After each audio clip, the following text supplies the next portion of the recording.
This is Kathy McBreen, Managing Director of Spectrum Group. We are delighted today to be able to interview Bill Moller, one of the premier communications consultants in the Chicago area. Bill has been a local broadcaster for many years, has won many awards in his career, and we're really delighted to have the time to talk to him today. One of my first questions is, how do you keep yourself motivated to be, speaking articulately and pushing yourself forward as opposed to just wanting to... Here it is. It's probably this, and this is what I work when I do executive training for sales teams, and I've won a lot of big deals. I'm not saying I'm the sole reason they won these deals, but multi-hundred million, beyond half-billion-dollar wins for clients, because the team goes up and they present really well, and they hear feedback from on the client side saying, I've never seen a team sell with such effectiveness. But it maybe does take energy, but I interpret it this way. It's my attitude. I love the audience I'm in front of. I'm loving you. I'm loving the importance of this moment right now, and I know you want me to do my best, so I rise to that occasion. So if the attitude is right, there's a fella by the name of, he wrote a lot about attitude. He says the most important thing, can't remember his name, it's more important than age, than income, than education, than background, than all this stuff. It's all about attitude. And so that is it. I have the right attitude. I have the attitude that is serving, not myself, but serving whomever, the client, you, the team, the audience. And I put the spotlight on them. Oftentimes when I'm on the radio and I notice that somebody's coming in and they're nervous, they're in WGN, it's this showcase studio, which is on the ground floor at North Michigan Avenue, it's like being in a fishbowl. They get nervous sometimes. And I say, that's kind of selfish. Because you're just thinking about yourself. The spotlight is on you. And you come up with all these reasons why you think you have every right to be nervous. I say, take the spotlight off of you and put it on whatever, the book that you're trying to promote, the company you're trying to speak positively about, the service you're trying to provide, the issue that's important. Put it on them or that. And then you'll do a better job. That's an attitudinal change I'm suggesting that person. Those other points are important too, about loving the audience and you wanting to do your best in front of them and being enthusiastic about whatever it is you're talking about, and then the energy should come up. So obviously one of our biggest audiences are financial advisors and the investors as well that go to these financial advisors.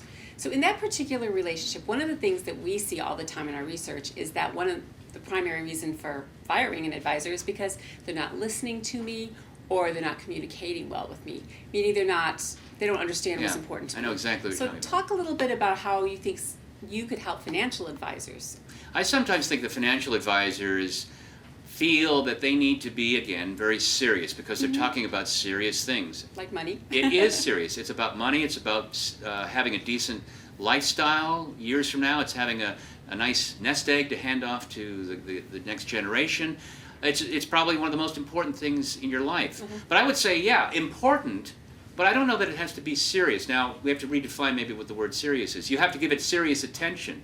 You have to have serious solutions for it, but it shouldn't be serious in that it's scary or it means that we've got to talk like this about this very important matter in your life. Right. If the person is speaking with some of these things I've been talking about, a bright engagement and a passion for it, they will not lose the attention of the person who they're talking in front of. I was driving here and listening to a radio show called Here and Now on National Public Radio, and they interviewed this guy, Wes Moore. He wrote the book called The Work, A Search for a Life That Matters. And I was completely engaged the whole time. I was so thrilled that I got here and waited a few minutes. I had a few minutes to wait so I wouldn't have to come up and talk to you and miss that interview, so it finished.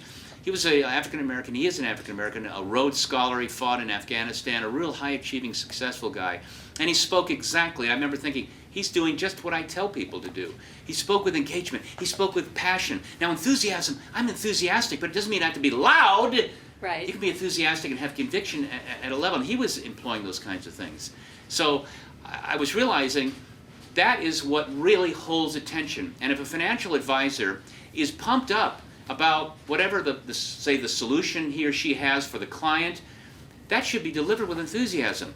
I have just the package for you. Now, you've told me that you didn't have a high risk tolerance. That's perfect. What I've worked out, just talk like that. I'm making things up, so you shouldn't worry about what I'm saying, but how I'm saying it. But if they speak simply with that enthusiasm, because what is it that they're in that line of work for? Did you get into that line of work just to make money and that's your sole focus? No, you love helping people. Yeah. So it should be fun helping people. And when are you helping people? When you're sitting right in front of them.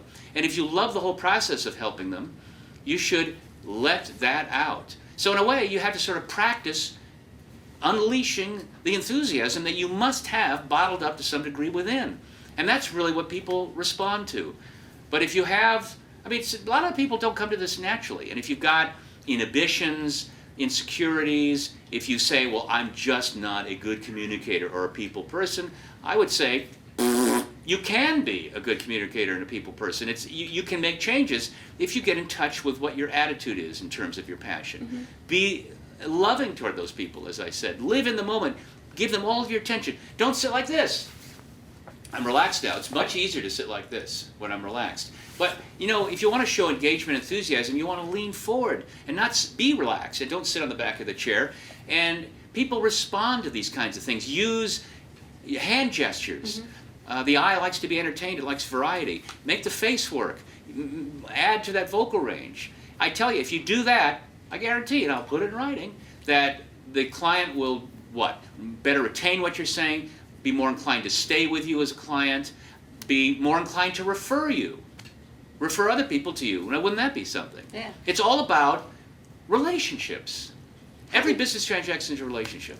How do you take that enthusiasm and talk about issues that are sometimes kind of sensitive? Because, it could be issues around like long-term care insurance or... Yeah, empathy. You just want to show empathy about that. And to have anecdotes. I'm a big believer in storytelling. When we were little kids, we loved stories. Yeah. Every book we read, newspaper article, television news, radio story, movie we go to, it's all about stories. It's something that has a narrative structure with a beginning, middle, and end, and it should build. So you should pepper your conversation with stories so that we connect to people with stories. The people I train, when they do these deals and they win them, the client often runs up and they won't talk about all the boring process and data and mechanics of the solution. They want to hear the story. Hey, when you were talking about that time where you really didn't think you were going to pull that off and you used that clever approach, I thought that was really fascinating. Was that really a surprise to the client?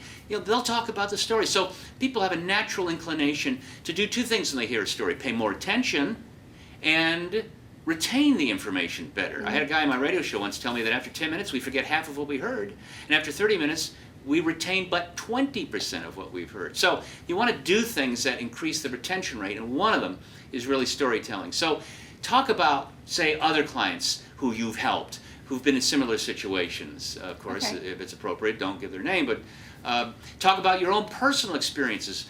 You hear great stories about people in financial services. Maybe they grew up in a penniless family who had trouble, they couldn't save, but there was that grandmother who was always saying, a penny saved is a penny earned, or something, and you talk about how you came to be in front of them that day. That would be a great introductory story for a brand new client who's maybe sitting down across the table from you for the first time. What are some other tips about bringing in new clients that you would emphasize or...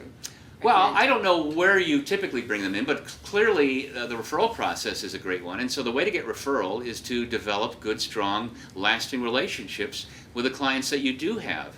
And that means empathetic listening, a lot of touch points, that is, staying in touch with them, not just disappearing for 3 months and then having the obligatory quarter-ending email or something go out, but call them up, invite them to dinner, do the kinds of things, say the kinds of things that let them see that you are 100% involved with them. And it's not about you.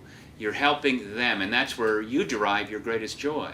So you bring up an interesting point, because we're moving into a society in which face-to-face communication or even voice-to-voice communication sometimes isn't the method of choice for some people to communicate. They do a lot more emails or text messaging or whatever. So what do you think, how do you balance the need for wanting to have a face-to-face communication with lots of, gestures and excitement and enthusiasm versus these people that are starting to get used to receiving emails? Yeah, I would submit that even if the preferred method is said to be this way, that's for efficiency, that's for expedience.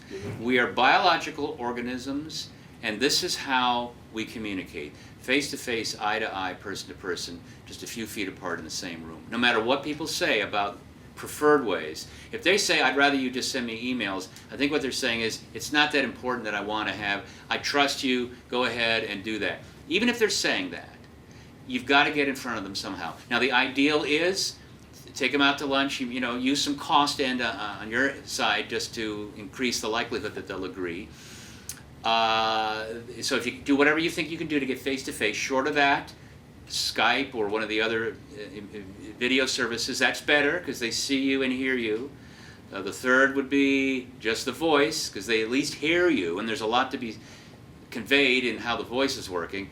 Yeah, Jerry, I just want to talk to you about the portfolio. It's looking pretty good. I think we're on track. So does that sound okay to you? All right, we'll talk to you next quarter. That's not what you want to do. It's like, Jerry, I've been tracking the markets of late, and I really think we've got to make a move here, and here's why.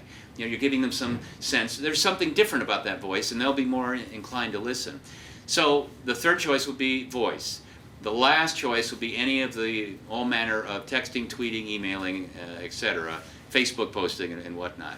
Well, thank you so much for coming, and we will probably get back to you in the future for more ideas and tips about how to communicate more effectively. All right, Kathy, thanks so much. Thanks.